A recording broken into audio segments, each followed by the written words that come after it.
This episode of Small Business Leaders Podcast is brought to you by Adams Lane Photography.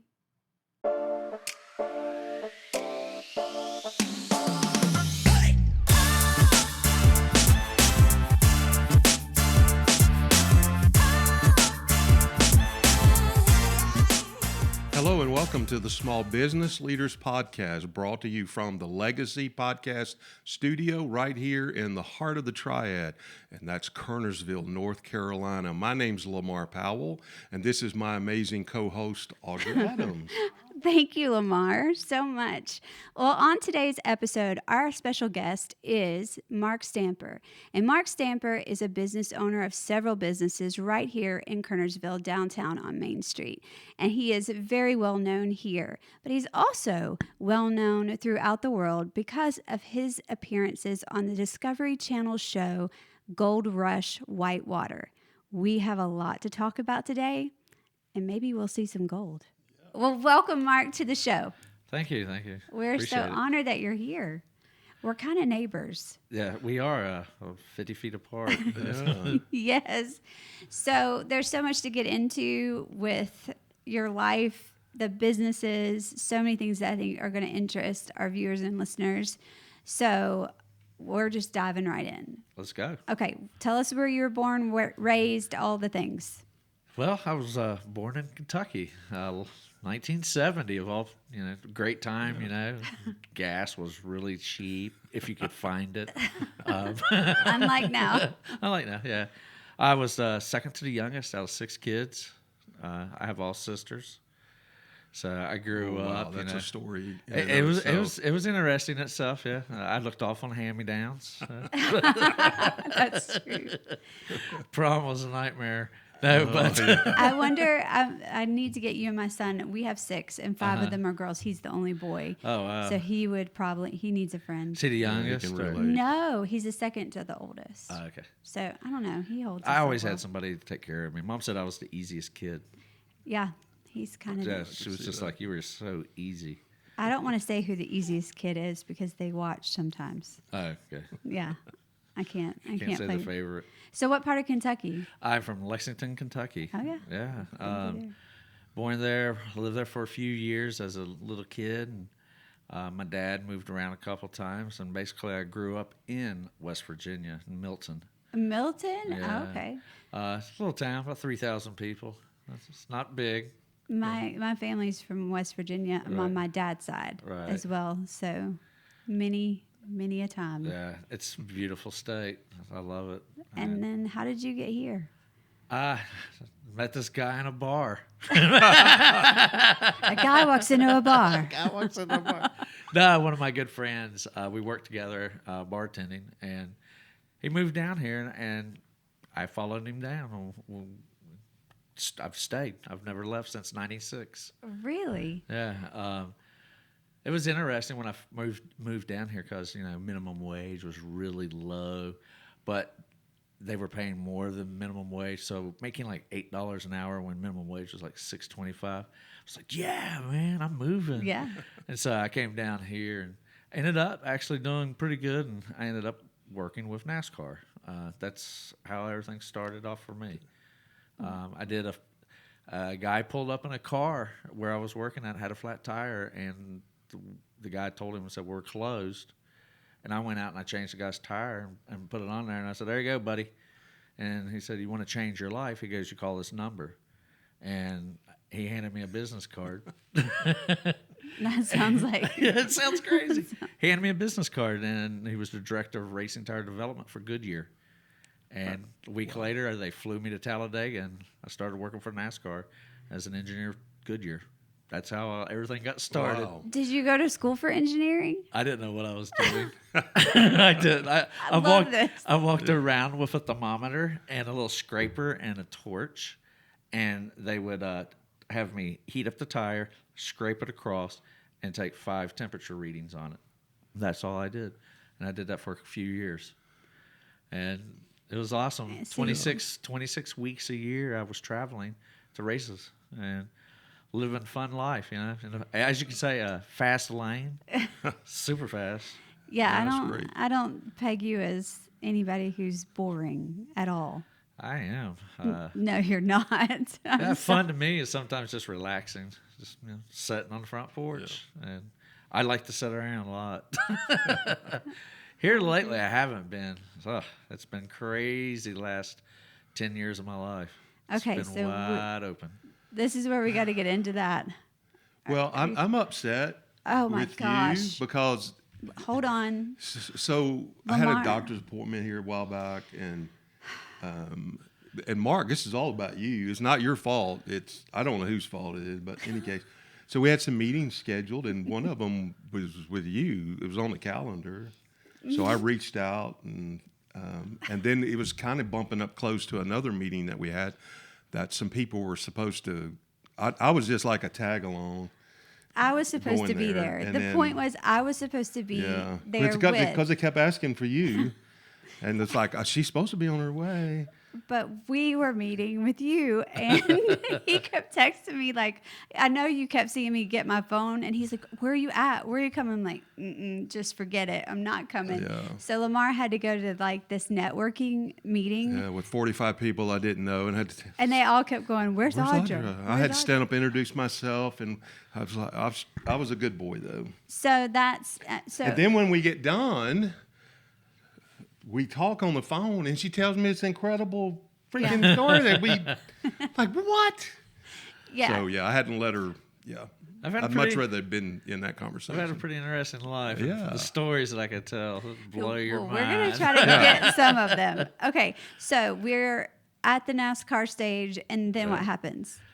I did that for several years, and it was fun. It was a lot of fun, and I left it. You can only do something for so long. It was the travel. Yeah. You would be gone. You would leave on Tuesday evening and get back Sunday night or Monday morning, and it just repeated over. Where did you stay? Were you in motels? Motels. And that was the hardest part. You have to be pretty driven, I guess you would say, to be a team like tire changer and stuff like that. But that's changed a lot. There's so much money involved, so there's so many people. But when I was in it, it was like you seen the exact same people every single week, and they did 20 different things on the car. Now it's like one person has one specific. Yeah. But yeah, I did that for a while, left that, and just did some stuff, for myself, working on my own. Started a locksmith business.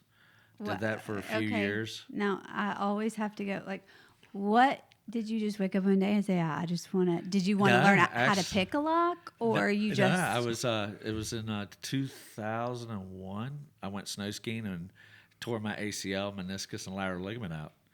And I was going through therapy I can't remember where at, but it was in Greensboro. But I was going through therapy there for my knee surgery, and the girl that was with me locked her keys in the car. And a guy came and goes, pop, pop. And I was like, golly, it was too easy for $40. So I went home and bought the stuff to do it and started a business. So I did that for, 7-8 years. And really, you only work on the weekends because that was when most of the lockouts was. I got bored of that and sold the business to another guy that he just wanted a phone number because the phone number was so simple because the last 4 digits were 1, 2, 3, 4. So he wanted that. So I sold him the business and everything, the truck. Then I went to work for, it was Castle McCulloch in Jamestown. And I did that for a few years. It wasn't the funnest. No, I mean, I have I'm not something big on I weddings. could say. My first wedding was at Castle McCulloch. It didn't work out. But the curse of the castle. No, it's the curse of the castle. No, all is good. I mean, you live, you learn, and you get kids from it. So live and learn. That's the way that it happened. Move on, yeah. But anyway, Castle McCulloch. Yeah, did that for a few years. Property manager out there. It was really fun. I learned a lot of little things and a lot of tricks about mining because it was actually a pulverizing mill. Yeah, you were saying in the 1800s. Yeah. So they were mining gold there, basically pulverizing. They would blast it, break it up, and bring it up to the I guess you'd say to the mill and pulverize it. Well, the mill was the first steam engine used for gold mining in the United States, but it was built in Scotland. So imagine how hard it was in the 1800s to get something the size of a 2-story building over here that's made from iron and put back together.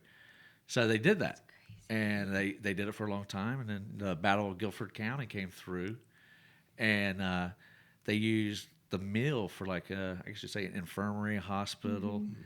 So when they would pass away, they just randomly bury them on the property. So that's what happened. Yeah. So when the war was over, the Civil War, they shut the mill down because nobody'd come to work because they were scared of the spirits and ghosts, and they would come back to haunt them. Daniel.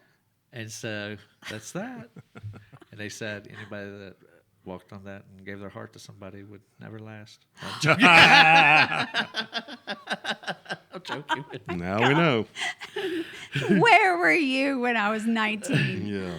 Okay, so probably sitting in a bar having a cold beer. Yeah. I don't know. Yeah, with that friend before we moved there.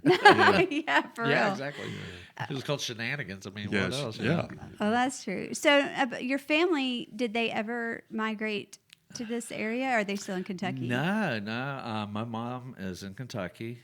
2 sisters in Tennessee, West Virginia, Ohio, Virginia.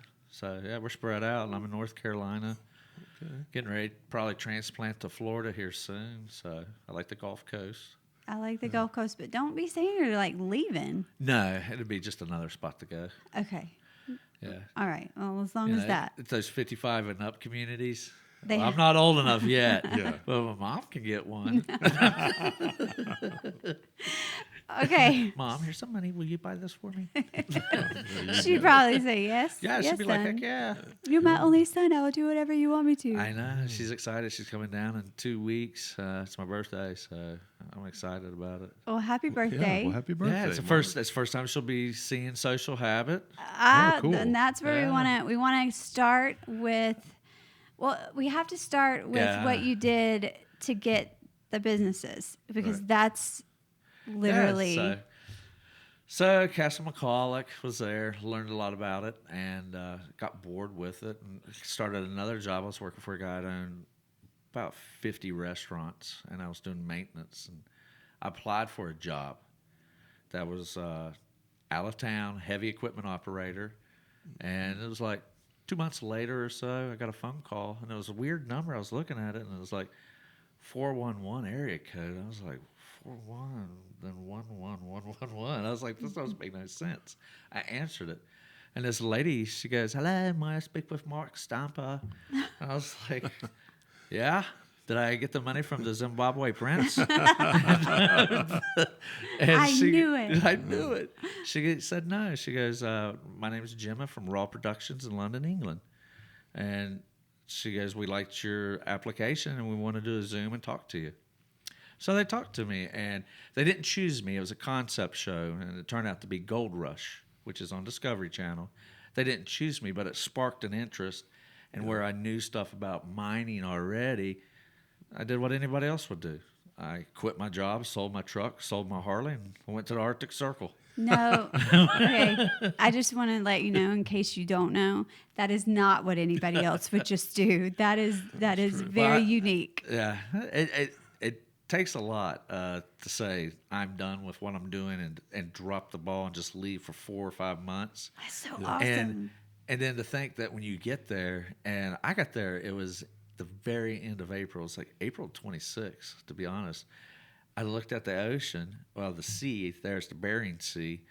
We're 40 miles from the Arctic Circle, and the ice was breaking at that moment. You know, we were seeing it. It was moving away from the landmass, and it was just crumbling. And you see big, giant, they call them perforated ridges, where the ice goes on top of itself, and then just climbs up 300 or 400 feet and just goes breaks off. So I stood out there for like an hour, just amazed when I got off the plane that I've been on for 30 hours. And just sat there and just looking at this like, this is insane. 2 days later, there was no ice in the water at all. It was all gone. It was the neatest and craziest thing. And so I ended up getting hooked up with this guy, and we went out and started hold on. dredging. So you didn't have a hookup before you went. You just went, and then you met. I knew a gentleman there. Okay. I knew a guy when I was going up there to work with. Okay. And I dropped the ball on everything here and just left. Okay. And not knowing where I'm going to stay. Am I going to sleep in a tent? Am I going to eat Spam every day and beanie weenies? I don't know. Yeah.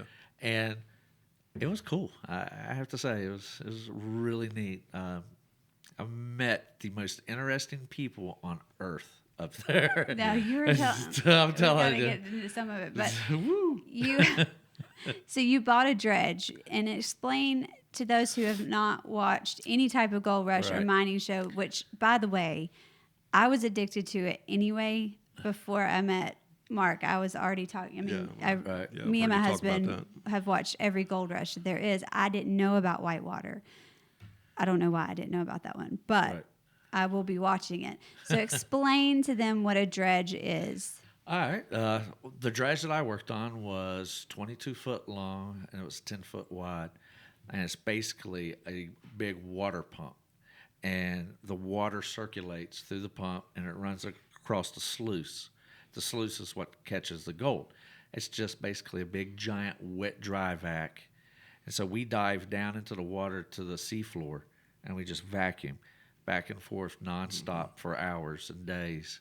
And most of the time we did it at night between the hours of like 11 p.m. and like 4 a.m. because that's when the water was the flattest. Oh, and the silt and things. And people don't understand that the earth spins inside of the water. So high tide and low tide is based on earth where it's actually spinning. The water is not moving around the earth. The earth is moving in it, so the water is going like this as it's turning. And that's how you would predict when the best time would go, is because high tide at this time, low tide at that, based on 10,000 miles away. Isn't that crazy? And I was like, man, I'm learning so much up here. I was like, this would be a great place for school, on-the-job training. You know? So you had never been a diver?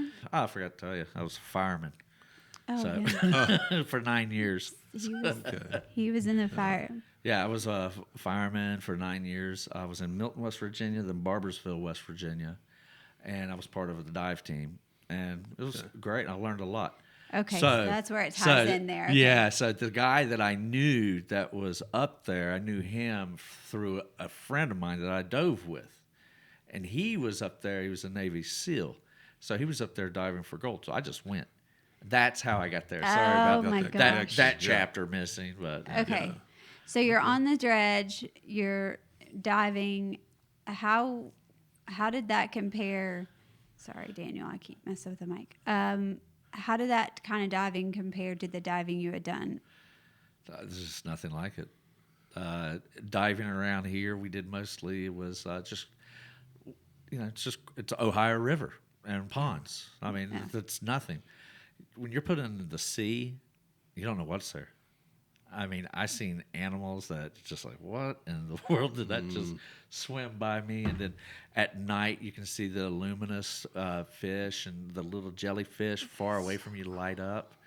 And then all of a sudden, you'll see like a 8-foot eel just swimming by. Oh salmon, Alaskan king crab is really creepy. Really, why? Well, they move in pods, and the pods can be anywhere from 10, 20,000. I mean, massive. And one that I saw was about 4 foot tall, about 20, 30 foot wide. And I could hear it, and it's popping and snapping and crackling. And they just crawl over top of each other and fall off the front. And then they fall on the ground and they just devour what it is. And it's just continuous. And once they pop out, they swim back up, fall back down. And they just go just eating as they move. That was pretty crazy. And hearing whales, I didn't see Shamu or anything like that coming by and saying, you hey, heard the calls. You could hear the I guess their echo or whatever it is. It would travel. The guy told me he said up to 5 miles. I've never checked to see if that's true or not, but we'll take it. It's true. It so you're hearing that me. underwater. It's like, hey, it sounds like a scream. Yeah, it's to me it sounds like a scream. We have communication with our dive gear. Okay. And it pumps in hot water, 105-degree water, and the sea that we're in is between 28 and 35 degrees. And our suits, the water comes in and it perforates and comes out of it just to keep you warm. Does it really keep you warm though? It does. It's really crazy because you're standing there and you're putting the suit on and you're like boiling. You're just like, oh God. And you jump in and then you're like, ooh. It takes, to get acclimated. Mm-hmm. It's like any time you jump into water. And then it's like you forget about it because you're working. And so like for the next 4 to 8 hours, you're just doing nothing but breathing air and moving stuff. And it was really crazy because you would know what they were eating upstairs or on top's what we would say. Yeah. You knew what they were eating because the oxygen was pumped down to you. And you could smell the smell? The pipe was really high above the dredge. And you could smell like if they were eating hot dogs or if they had a Coca-Cola or something or smoking a cigarette. If you started like feeling dizzy, it's the CO2 coming off of everything. But oh wow! So okay, you were doing that. How long did you do that independently before? I worked 1 year with him. Okay. And one gold year or one summer, which is basically the very end of April to the first week of October. Yeah. Because when winter comes, that's it. It's there. It's like one day it was warm. It was like in the 40s. The next day I woke up, it was 0. And that was it. Here's winter. And then you're done for the year. That was it. I was out. He ended up staying like 4 more days. And he's like, everything's freezing up. He's like, you can't do nothing. My fingers are falling off. So, and when it comes, it comes. The first year I worked with him, we did really good. I'm not going to complain about it. At that time, gold was $970 an ounce, and that was in 2014. Yeah. And I looked at gold yesterday, and it was almost $2,600 an ounce. Goodness. So you'd watch that pretty closely? Yeah, I do watch it pretty closely. So I have some brothers who watch gold and they watch silver, those prices, and keep up with. Did that give you the itch to? Last night it did. Last night because I went and I picked up some gold out of one of my drawers, my sock drawer actually, and I don't know if you want to be telling people that. But the left hand side of the sock drawer. If you want to come in my room, you're an idiot. Yeah. My best friend Smith and West, Copenhagen. And you consider yourself warned. All right. So I did that, and we really, really did good the first year. We made enough that I was like, I'm going back next year, and I'm not going to work for nobody. I'm going to build my own dredge by myself, and I'm going to do it by myself. Okay. And I did. That's what I did. I went up the next year, got there. I started buying all the stuff. This was right after NASA was decommissioned, their rocket booster department that was in Texas. And there was a guy up there building dredges for people, and I went and talked to him, and we designed what I wanted. And we built it in probably 2 weeks. So it was pretty cool. We had 4 16-foot whitewater rafting tubes, and then the body of it was complete.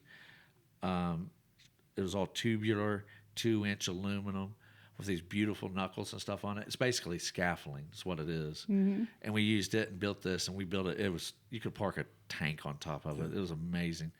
But I took it out. And what size was that? 16 by 16 was that one. And that's and you're in the Bering Sea, right? Bering Sea, yeah. By myself. What depth are you diving down anywhere, to? I average 24 to 32. Yeah.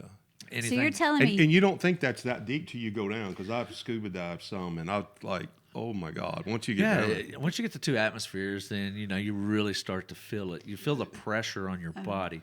Yeah, I went down one time. I was somewhere, I don't remember where, Jamaica, Hawaii, somewhere, and did that. And it was like my first time down in scuba. Yeah. And it's like, what? I was the last one, so I'm following. So the guys that are helping us, they're down, and I start panicking. because I'm like, oh my God. And then I'm really getting, far. yeah, it's crazy. Yeah. So to know how you, and finally, the fire department is what helped me. Uh-huh. You know, I never dove in the fire department, but that the breathing skills with the Scott Air Pack, because we've been Right. in enough fires and you suck all your air down in 2 or 3 minutes and you have to get out. Yeah. So that helped me. So I can't imagine that. And that's small of a boat. No, I mean, A dredge. like, I mean, the it's not big. That's so the not- dredge is on a boat, or the dredge is the boat? The dredge is the boat. Oh my gosh! So And you're it's- telling me you're out there all by yourself? So you were Right. going 24 to 32 feet Right. under that, and Right. you have no safety net for anybody up top that says, "Hey, a storm's coming. We might need to go." Just me. You. I are did that for one wild 3 guy. years. Yeah. Wow. So How did you know where to put it? Like, how did you know? you don't. So it's luck, but what it is like 20 million years or whatever it was ago, there was supposedly a meteor hit the Earth, and it rolled the Earth enough that the sea took over like 11 miles of the land. And where that was where there were, they call it alluvial flow. And that's where the quartz and the minerals come up through the ground and just blow up, and the gold went everywhere. So, but it covered it back up with water. So it was basically, when that happened, it was washed down through the mountains and creek streams and stuff like that. So you would go down and you would look for rock that looked like it came from a stream. So if you found that stream, you knew that there was possibly gold that was washed down through there. So you would put your dredge in a certain spot and you would do a grid looking for those pebbles. Another good indicator was red streaks. Gold carries iron with it. Iron makes a really beautiful color red in the water on the sand. So you look for those streaks. That'll give you an idea that there's an area that may have concentration of Okay. gold. Another one is sea foam plants. They will have red tips where they're, the gold's close by, and that's to the the lead, iron. Or the iron Yeah. oxide on them. So, I mean, there's all kinds of little things. Gold's everywhere. You just have to find it. And That that's the is- trick. And there's nothing better than digging it out of the earth with your hands and knowing you did it. It's like, wow, man, I've got the power right here. This is That pretty is so cool. cool. I can do anything I want. So fast forward to you did that for a couple years on Right. your own, and did you feel successful at that? I mean, I did. Okay. I did it until I said, it's about as good as it's going to get. I'm done. Okay. It's not a warm tropical place with, nice restaurants and cars and stuff. I walked just about everywhere. It rained every day. I was wet. I was cold. I lived in a tent. I lived in an RV that was up there that was broke down, didn't have no motors, just gutted out. You had to do what you had to do. There's nothing. I worked an average of 11 miles from anyone, and I actually broke down. Did you have a snowmobile, or you just No, really walked? there's no snow. It's the Oh, summer. 'cause it's summer. Everything's I get melted it. I'm summer. sorry, I'm It's there. tundra. Well, there is snow. There's a lot of Yeah. snow, but it's pushed away and everything. I will say this: where I stayed at Nome was where the Iditarod ends, and 2 years ago, the Iditarod, they had to bring snow in so the sleds could come through the town because they didn't have enough snow. Last year, it snowed like 40 feet though. Oh goodness. I So, watched. I know the area is amazing. I haven't been to. We need to go to Alaska. I've been to Alaska, but I we have- want to go to Alaska. I've flown into Alaska before because I was on a plane going to the Philippines, Okay. and there were 2 heart attacks on the flight, and so we had to fly in. Lamar, It your was stories. nuts. Oh my No, God. it's That's crazy. but here's the it was. And I'm up there doing CPR. yeah, no, there's our doctor on the plane, and then they let all the fuel out of the plane, and we're watching it. I'm like, that's environmentally safe, but we flew into Alaska. But I remember one of the things I remember up flying that far north was the ice in the ocean, because I was mesmerized looking down Yeah. It's That's just beautiful. crazy. at it's just. It You got to have the wits, will- your wits about yourself to. yeah. Yeah. I mean, there was times where I'll be working and I'd see something. I'm like, what in the world is that? and it's a block of ice that hadn't melted all the way down. Yeah. Size of a house, just going, just tumbling across the seafloor. Wow. How did you communicate with anybody back home at all? I didn't have any communication other than in town. I actually would use a payphone. Yeah. And that's rare. I mean, it was rare. I could call anywhere in the United States for $1 for 5 minutes.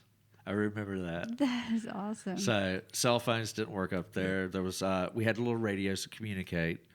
I did break down and had to call for help. The Coast Guard came. That was pretty neat. Cost $5,000, but that was all right. Oh, they charge you? Yeah, they do. It's like an ambulance fee around here? No, it's for the radar, or not the radar, but satellite. It's called a eBird, and it's a tracking device. And if it's flipped upside down and pulled apart, thrown in the water, sends a signal up. And military receives it for vessels in distress. I'm learning so much here.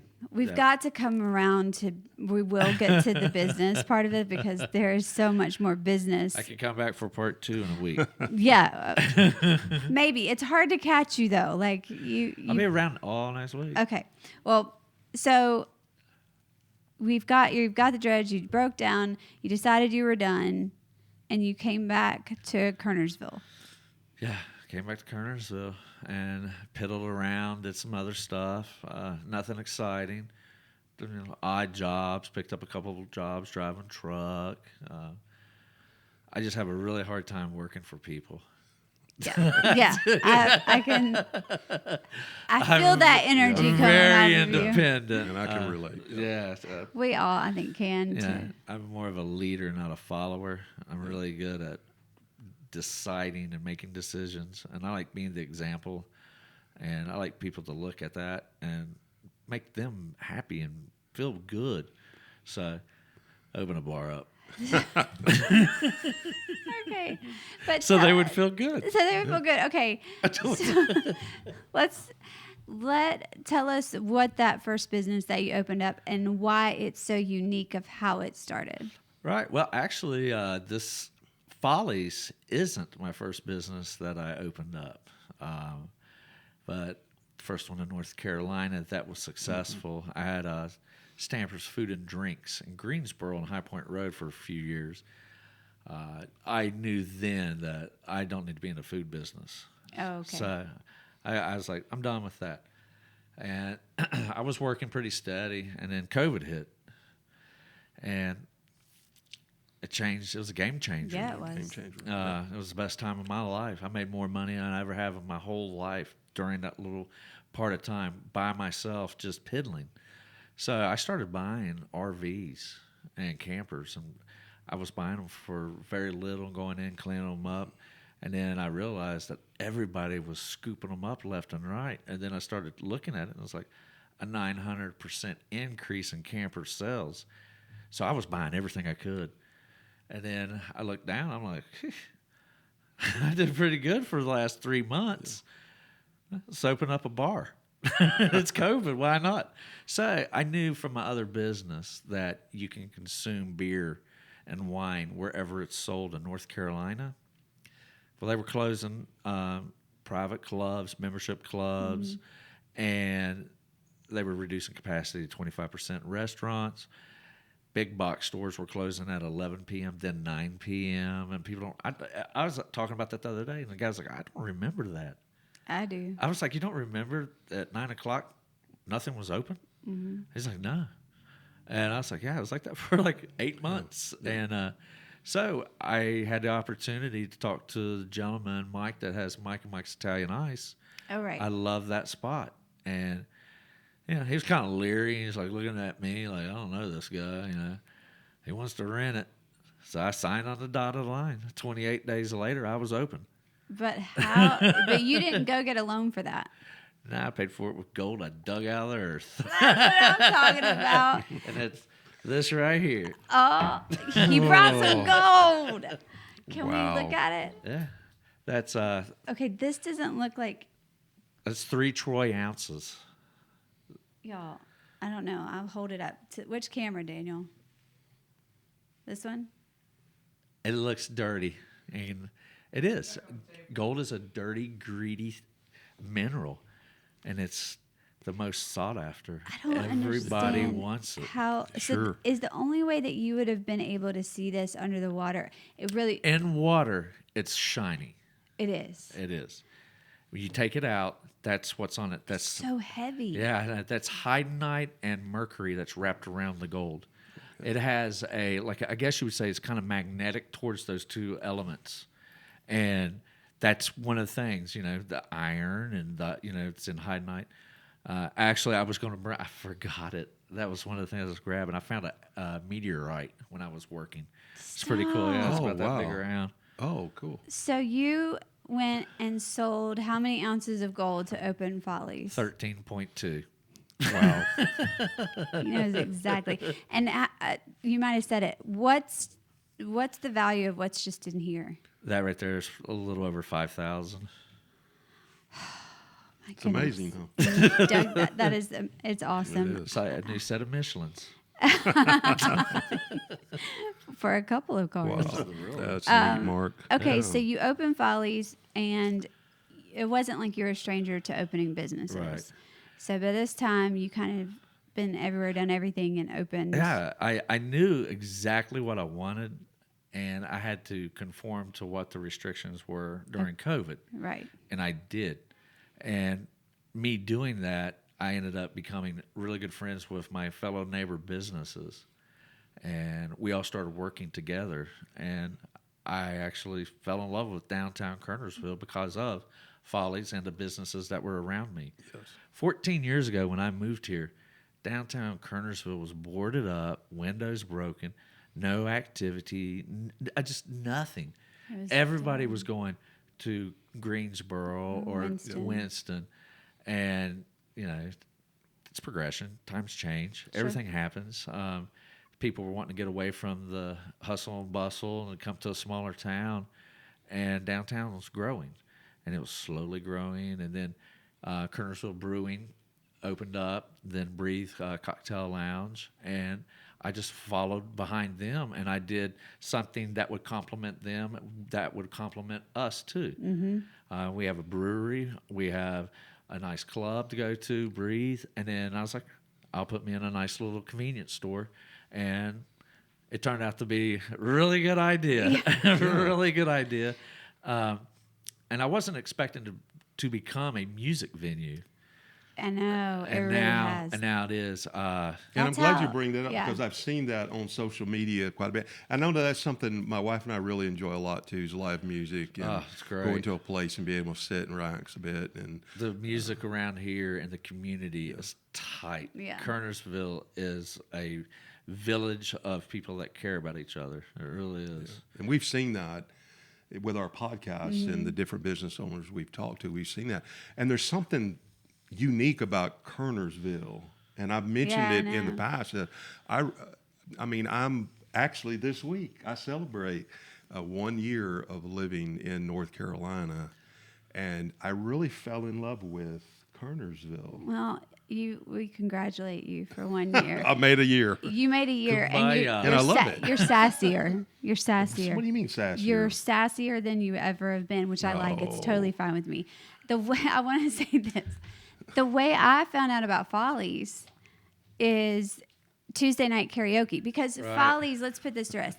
You serve different types of alcohol, but it is a family. There's not like It is, yeah. you have to be 21 to go in to this place. It's very I'm a family. convenience store. We specialize in draft beer and wine. We have our snacks and treats and stuff like that. We use also local items from Mustin, Crutchfield, and a lot of cool things. We sell a lot of stuff from private individuals around here that make soap and spices and just neat stuff. But karaoke, it's coming back. Yeah, that's how. So my girls, we found it, and it was such a safe environment, especially in the early hours. We would get there at 8 and leave about 10, just Right. because they wanted to get up and sing, and they're really good singers, so they were shutting your place down like they were coming, and Nice. it was fun. so then I mean, I didn't know that you owned that. And then several months ago, right next door, we noticed, and Daniel comes in and says, "Hey, there's another place coming in next door to us." And so tell us about how that happened. Social Habit. It's called Social Habit. Yeah. So I opened Follies with 13.2 ounces of gold and a little extra help from flipping trailers and stuff like that and campers during the beginning of COVID. So I waited 1,320 days from the day I opened up to start looking for something else. And I took 13.2% of everyday sales and saved it.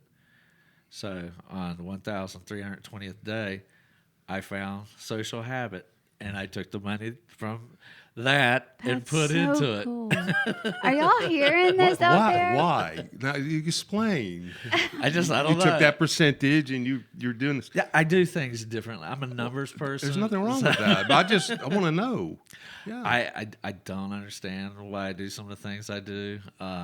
If you come into Social Habit, everything is exactly the same distance apart, and everything is an even number from the floor up. There's no odd numbers. I promise. He walked us through. Like, he's for real. And recycle, reuse, refurbish is my thing. I bought 0 brand new equipment, pictures, wood. Everything was recycled 100%. I don't understand how a lot of businesses stay in business if they outsource everything, because it is extremely expensive to do construction now. So the guy that helps me, he's been one of my friends for 21 years, and we did it.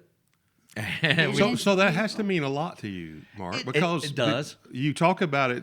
I mean, yeah, there's some emotion here. I mean, you did that for a reason. That means a lot to you. You talk about local stuff and then recycling, reusing. Right. I mean, that has to be important to you. It is. Especially with a business. It is. And the help from the local businesses. Before Little Brothers took over KBC, Rick and Eric, they would help me out with stuff. John and Tammy Coulter from Gypsy Road gave me a lot of advice and equipment and stuff. We talk. Of course, Fitz on Main. Yeah, Fitz on Main. He's kind of a mentor, I guess. Sure. He gives me guidance and helps me out on some stuff. It's crazy. The people I talk to, Ronnie Hartman from the real estate down here at Tate. I mean, the town has reached out to me and said, "We like you. We want you here. You're doing a great job." And a lot of people don't realize, like, I talk to the alderman, I talk to the city manager, I talk to the police department, I talk to the fire department. I work with everybody.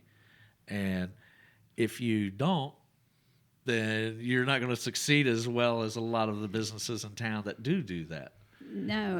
So I think our listeners and viewers need to understand this part of being a business owner, an entrepreneur in a community. That's what makes the community awesome.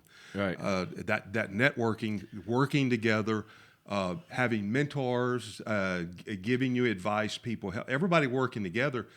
Not only does it help your business, but it helps our community. It does. It's an amazing thing. Yeah, the whole culture.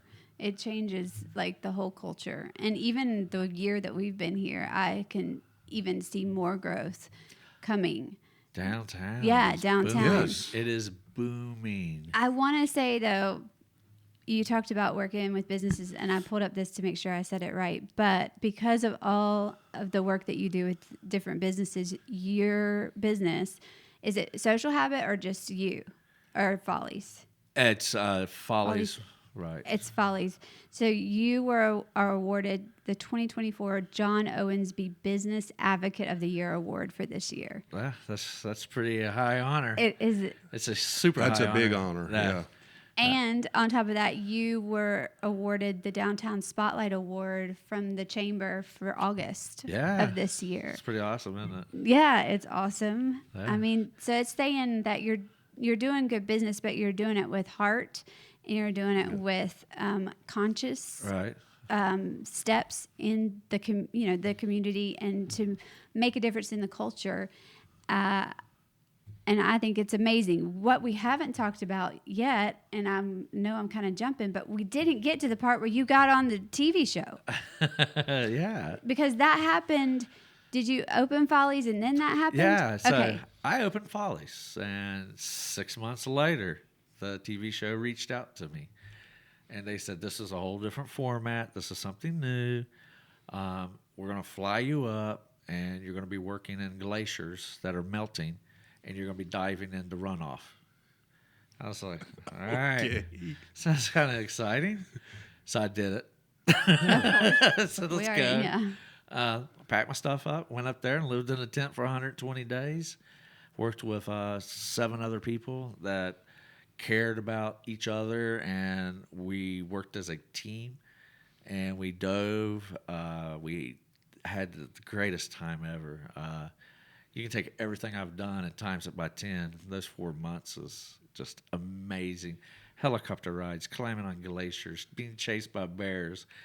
Wow. I mean, finding gold, and just seeing like stuff that you would never see, and given the opportunity. Only 8 people in the world have been given the permission to do what we did, and I was like, I never really thought about it, but that's big. That's huge. When the government says, yeah, go ahead, let's just find out if there is anything. And you found out there was? Yeah, there's gold. We didn't get as much as what I was hoping. It was like 58 ounces. Still, that's a pretty good bit of gold. But one of the weirdest things is, like, you don't realize how many people watch the Discovery Channel. Oh. Yeah. And I found out that I'm speaking in 26 different languages. So, and I go online and I Google, and I hear myself talking in Indian or Turkish and Chinese. I was just like, wow, that is insane. Yeah, but it's not me, it's a voiceover. Right. But it's different. Yeah. And I was sitting there, and my mom's just smiling. She's so happy that I've done this and proud of me. But when it comes down to it, I'm proud of myself for doing it, because I'm happy for what I do for myself. Yeah. And it makes me feel good, too, to be able to go out there and kick ass. Yeah. And know that my employees are getting a paycheck. I don't let them down. And as for the award for Business Advocate, that's nice, but it's my employees that did that for me. We're having another little preservation fundraiser. That's what I'm all about, is making downtown look like it used to look like. Yeah. The building I'm in now is 115 years old. And we're getting ready to rip the front of it off to bring it back to what it used to be. Had a meeting actually today about getting new stained glass made for the top of it. Oh, wow. And I got to sell some gold to get this stained glass to work. But yeah, I got a lot going on. I mean, it's insane. I mean, it's just inspiring. And the fact, it. I mean, we're right next door, so I think we might even have the same landlord or we do. It's the trust, Arnold G. King Trust. They're amazing to work with. I have nothing but honor and stuff for Arnold. I mean, this guy was downtown's man. I didn't realize downtown was owned by Arnold. I know. I mean, almost every building, yeah. And he's left such a legacy, and you've taken that up to preserve that, and I absolutely love it. So tell me, yes, we're going to restore Social Habits front to the original. Right. Okay, but I know that's not where you're stopping. I mean, from just this conversation. All right, I opened Social Habit. It was time for something nice for downtown. People like to socialize. It's a common habit, and I just was like, Social Habit. So I used the name, and I don't have no Wi-Fi. I don't like people to use their cell phones, but they do. I want people to come in there and relax, read a book, talk, communicate. The music that we have is soothing. It's not loud. It's not obnoxious. We've not had any rock and roll bands or anything, which I love. We've had a couple acoustic people. Mm-hmm. Super excited because we're doing smooth jazz, and we're going to be doing we have a harp player coming in town. Oh, wow. And this guy is crazy. I mean, I'm excited because it's like it's singing as he's playing the music to it. It's I don't know how to describe it. You So have I'm to excited. let me know when that is. Everybody will know. It'll be all over the place. I've had a couple famous people come by. Okay. They don't drink. It was kind of strange. I was like, I figured they would be like, "Rah!" And they just came in and looked around. I was like, yeah, it's pretty cool. Dee Snyder from Twisted Sister. Oh my goodness. Yeah, he came by. I'm under the impression that he's going to be moving here. He stopped in at Damn Yankees Deli. Which is down below. Down below. Yes. Yeah, I stopped in there, and then him and his wife and their friend, they strolled over next door. And he came in there, and I got a picture taken with him.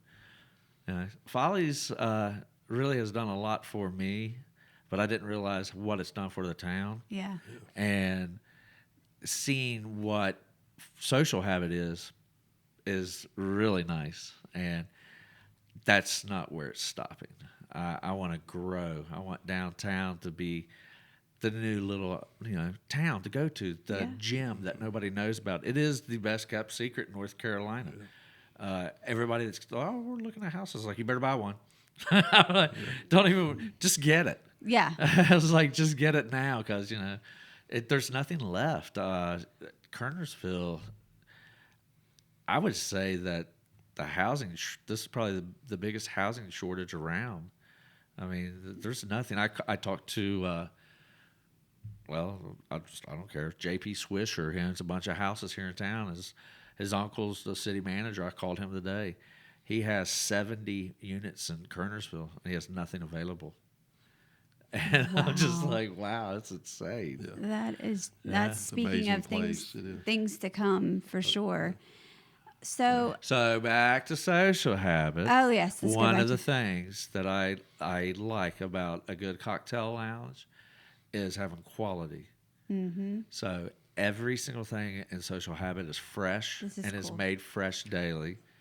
Yeah. We use as many local spirits as we can. Sutler's Gin out of Winston is one of our wells. Our well is beautiful, what all we carry.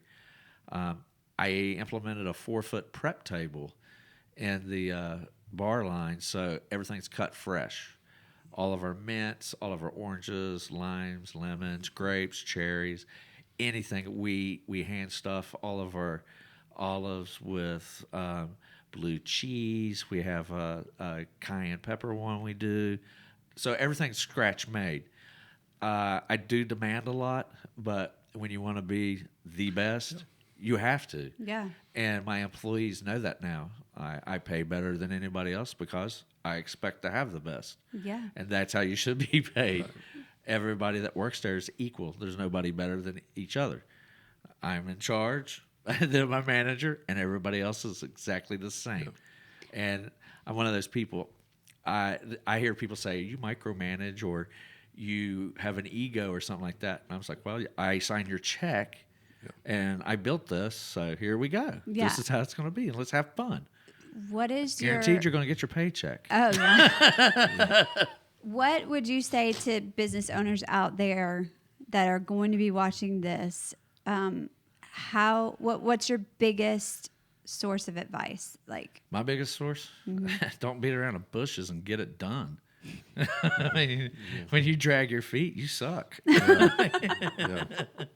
And that is the biggest thing, that people start opening something, and then it's like, wow, it's taken forever and ever and ever. You have to do your due diligence, and I do that. Before I start any project, I confirm 100% what I'm doing with the city of Kernersville. Which is great advice. And I have nothing but the highest things to say about the city. And that's starting from the permitting, from the street department, to the parks, to the fire department, the police department, all the way up to the alderman. I don't have nothing bad to say. Well, I think that says a lot. Yeah. Actually. And when they shake your hand and they say, good job, it means a lot. Yeah. They may not be your customers, but they know who you are. Right. So it's beneficial. Well, we're learning a lot. I mean, that's a lot of wisdom, even for a newer business in this town. Right. For us to, take that into account, but also for our viewers and our listeners, that whatever town you are in, if it's not Kernersville or it's not even in North Carolina, like this advice is applicable everywhere. It is. So you just have to. Yeah, and you have to work together Gotta communicate. I mean, you have to communicate, work together. Absolutely. All right. So let's say, is there anything you can tell us of what's next? Are we going to be seeing you anymore on Discovery, maybe, or do we get to after you make your mom buy the house in or the Gulf Coast? Well, most likely the next step that's going to happen, I have somebody that wants to go in with me, a business owner here in town. We're going to do Kernersville Spirits. Okay. It's a distillery. We're going to do bourbon, gin, and rum, small batch, to complement my business with our own spirits.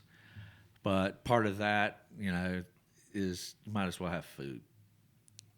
So that's the third step for this building over here will be a restaurant. That's a big deal for you. Yeah, it's not often you find a needle in a haystack.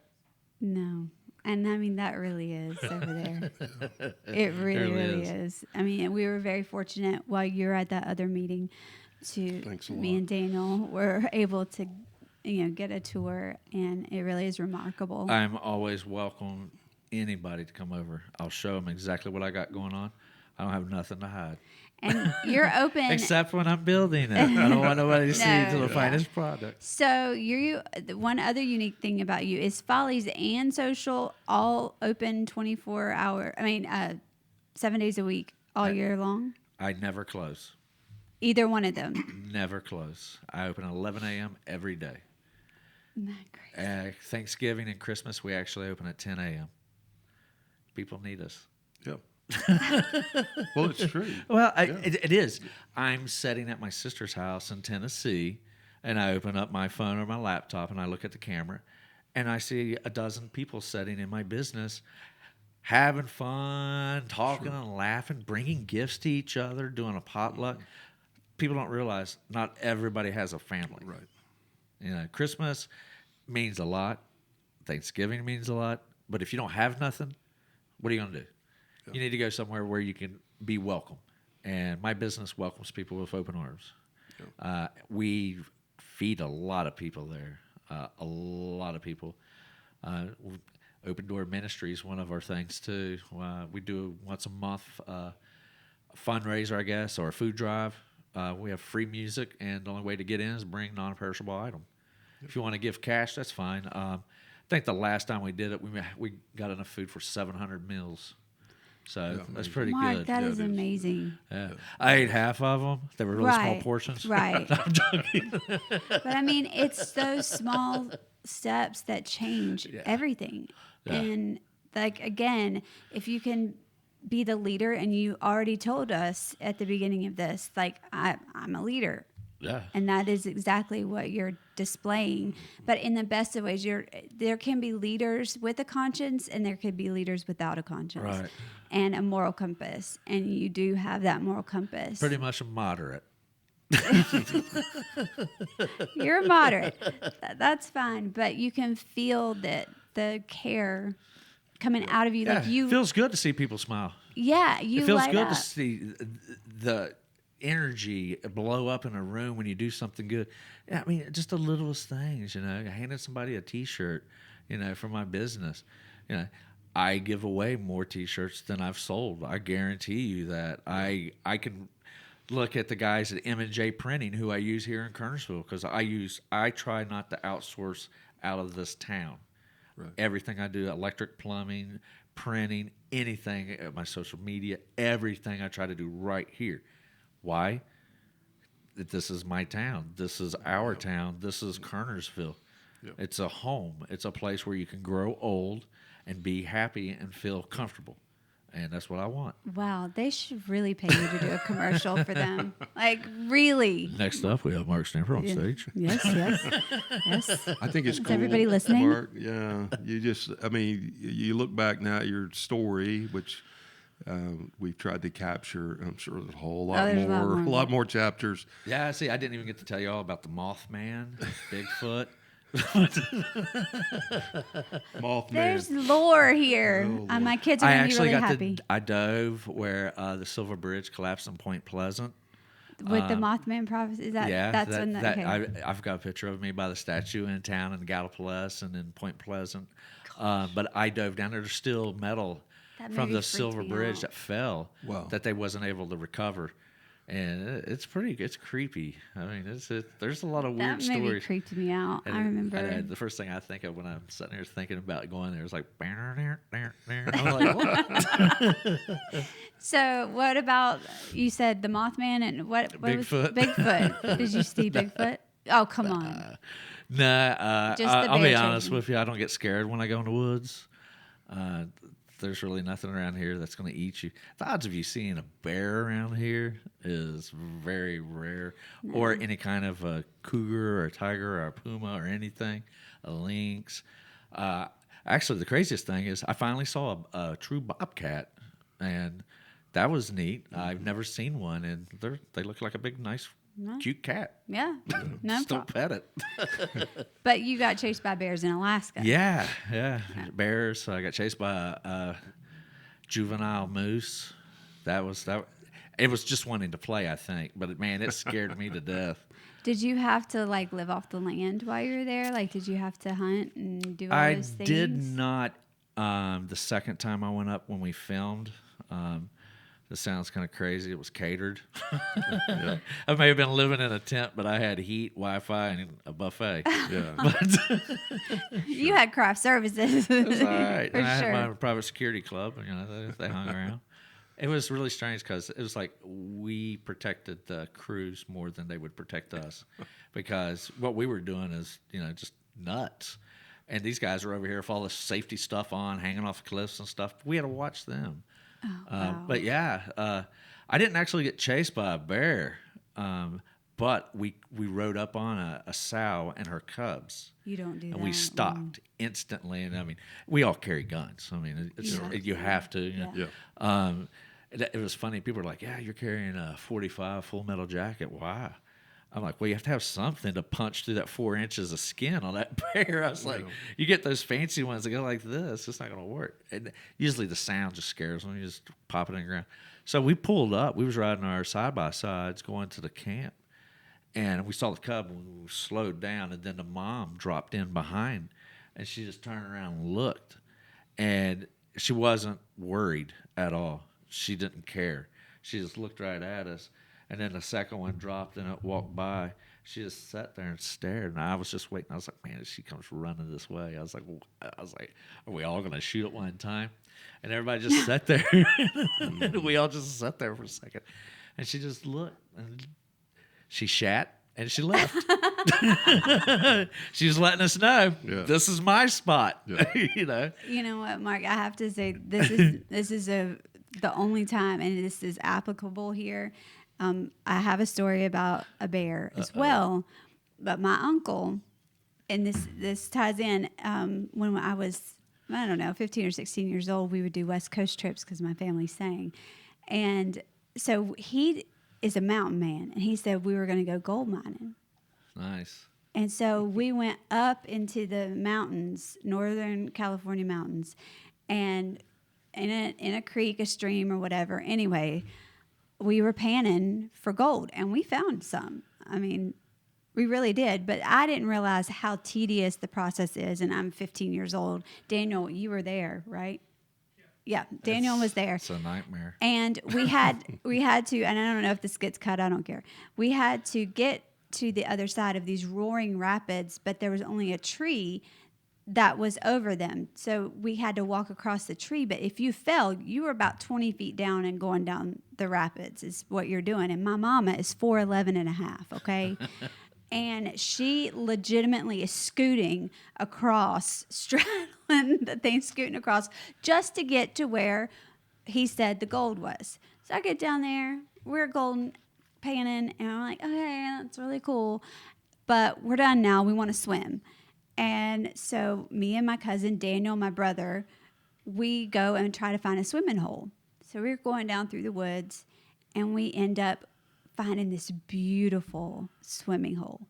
And we look at Daniel and my brother, Matt, and we're like, you guys, we got to go swimming.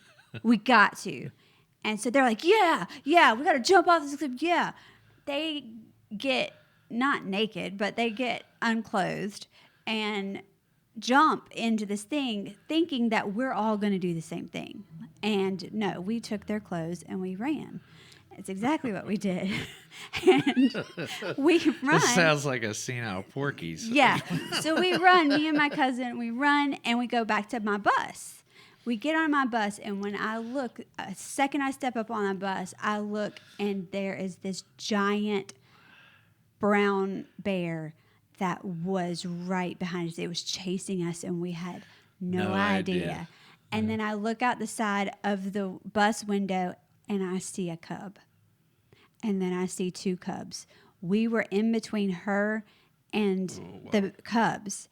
And my mom and my dad and my uncle are still across that big thing on that side. And then I know Daniel and Matt are coming behind the bear. And I don't know how this is going to work out. And there was no way to get in touch with me. We didn't have a cell phone. So there's this air horn on our bus.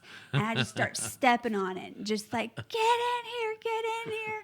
And so we're screaming like, run, run, run. The bear's still there. So finally, everybody... all I said was, bear. So everybody runs back to the thing. My mama did not scoot across it the second time. She ran across that thing the second time, gets on the bus, and then they were like, what is the deal? I was like, y'all. And they're looking at it. I'm recording it, everything. And then my brother and Daniel get back on the bus, and they said, you took our clothes. We started climbing up that ridge. And we went to climb, and there's a rattlesnake that was sitting right there. Word. He's like, we almost died so many different ways just in this little thing. It is insane. But that's my only story and claim to fame of gold. I have actually panned. I found some, and I opted to go find a swimming hole. But not now. Not now.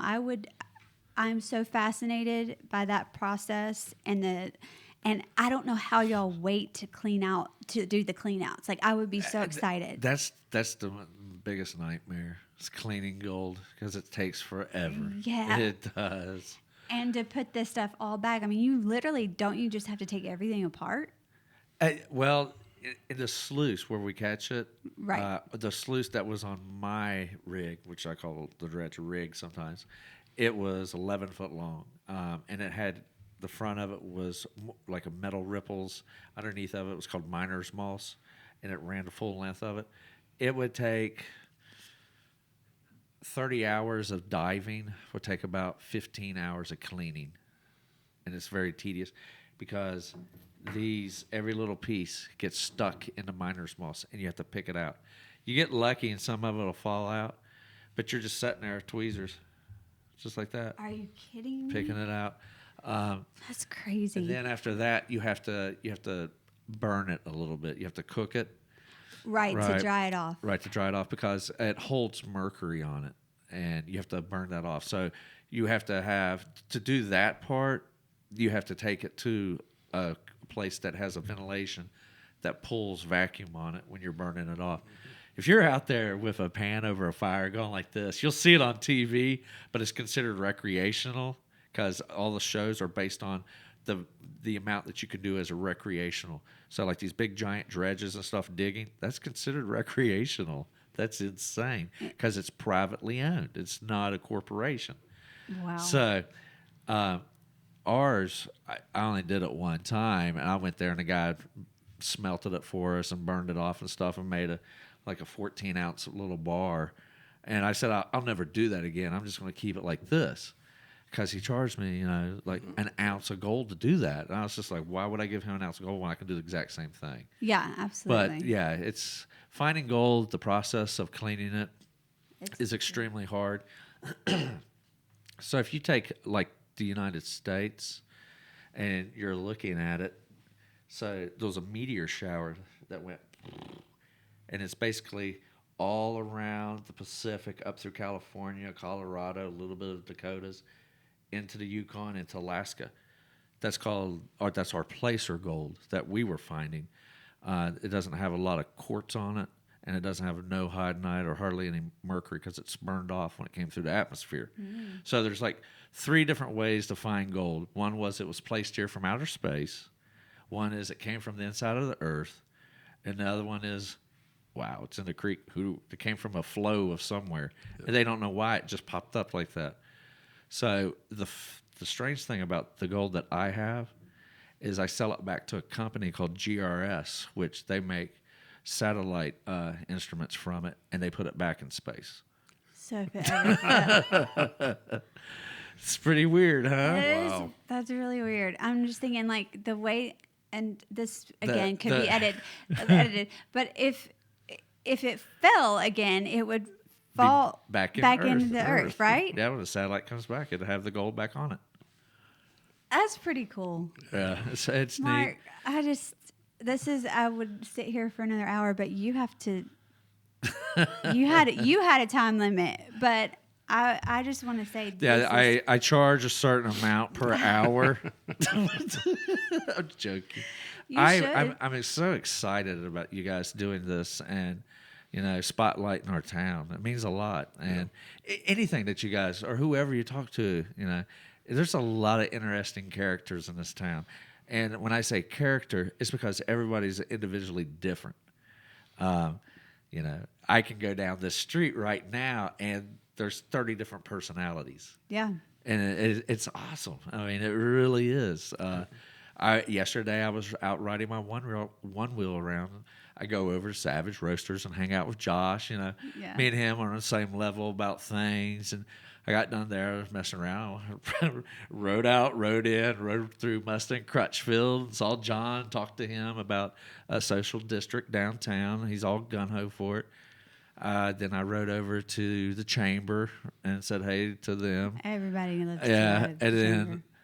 where else? I went Patriot Pretzel, went by there, and then I came back up, stopped at Follies, and stopped back When did here. you wreck? Yesterday at my house in my driveway. At least it wasn't in front of people. Yeah, I fell off of it yesterday. It disconnected and reconnected to my phone, and when it does that, it goes. And it just went, it just spit me off. Oh my gosh. I was going like 10.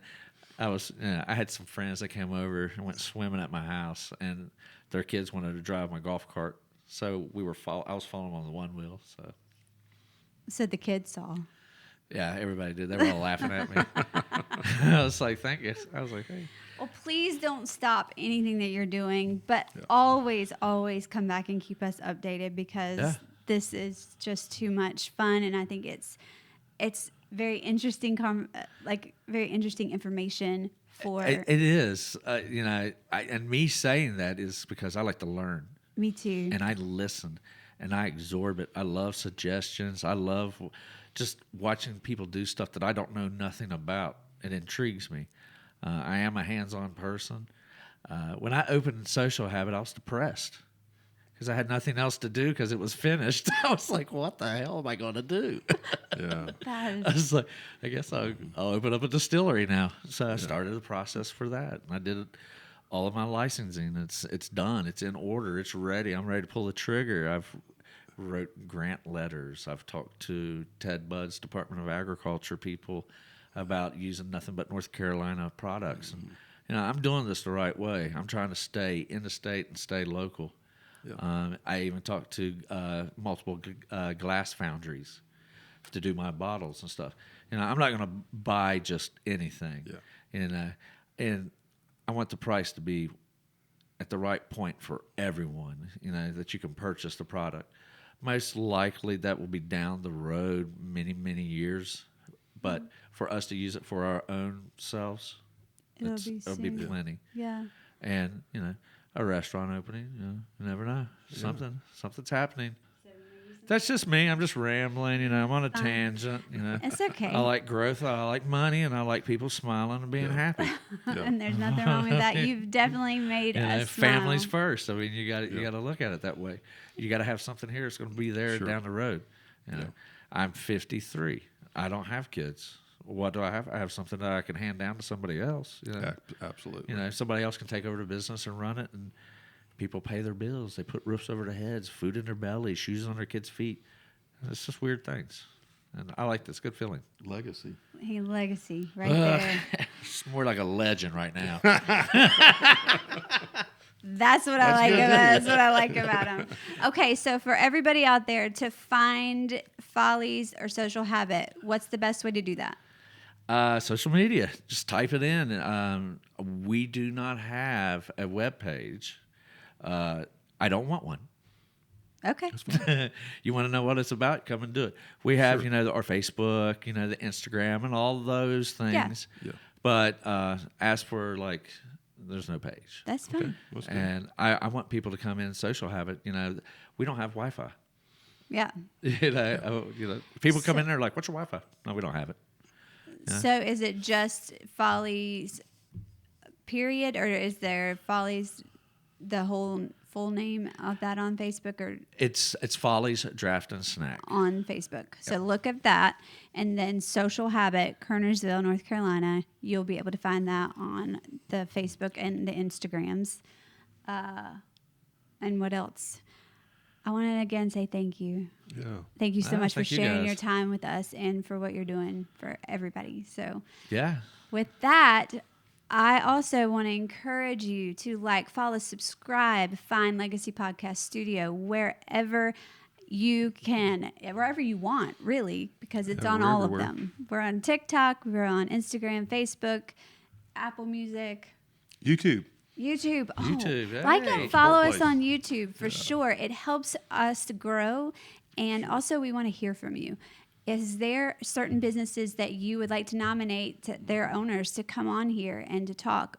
Give us a call about that. We also love to do turnkey video forward podcast productions. And if you've always wanted to do that, this is a place that we can make that happen for you very easily. So contact us if you have questions, if you have topics that you want to hear about more, all of those things. We're here for you.